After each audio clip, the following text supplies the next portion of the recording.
guys, it's Jacob from Stringbuzz here, stringbuzzworld.org being the music journalism site, links it in the description down below. And we have a brand new song review for you today, and it's of Issue's latest track, Slow Me Down. I'm going to refer to the original article as I usually do for these videos, so I hope you enjoy. So after not really digging Issue's last few tracks, especially the track Blue Wall earlier this year, I didn't know whether I really wanted to review this track at all, because obviously you go in with prior prejudices and perhaps you don't give the best review.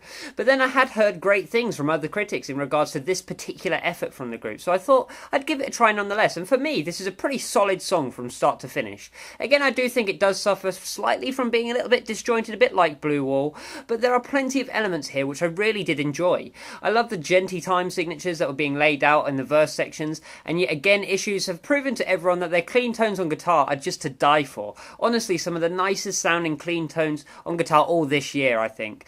When it comes to production, everything is pretty solid here. Like I've already mentioned, the guitars sound great, although I would prefer the distortion on the guitar to be a little bit louder. The vocals sound organic and untampered with. The bass guitar and kick drum just about covered the low end pretty wholesomely, and the whole track just sounds pretty good, to be honest. It's far from being my favourite style of prog production, but for a genty style group it is remarkably natural sounding. Musicality wise, the song has some great factors working in its favour. The vocal melodies are strong, and the juxtaposition of harsh and clean sounds really work well from this group. They have the ability to create some booming choruses. Oftentimes I think that they do make things a little bit disjointed, perhaps a little bit too clunky in their transitions, but here I think they really let loose and they showed their potential, really.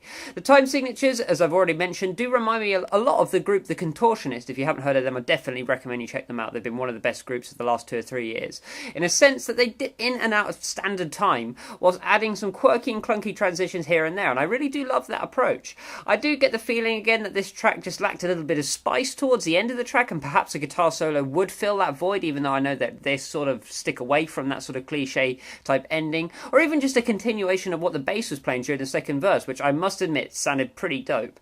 The lyrics are mighty cheesy and the themes expressed were a little bit basic, but I enjoyed the vocal performances of said words, and hence I'm not too aggrieved at all. All in all, a very solid track that really changed my outlook on the group, so that's the best praise I can really give it. So I gave this one a G rating of 7 out of 10. If you enjoyed this video, then please leave a like, subscribe to see more, and I'll see you around next time. Bye-bye.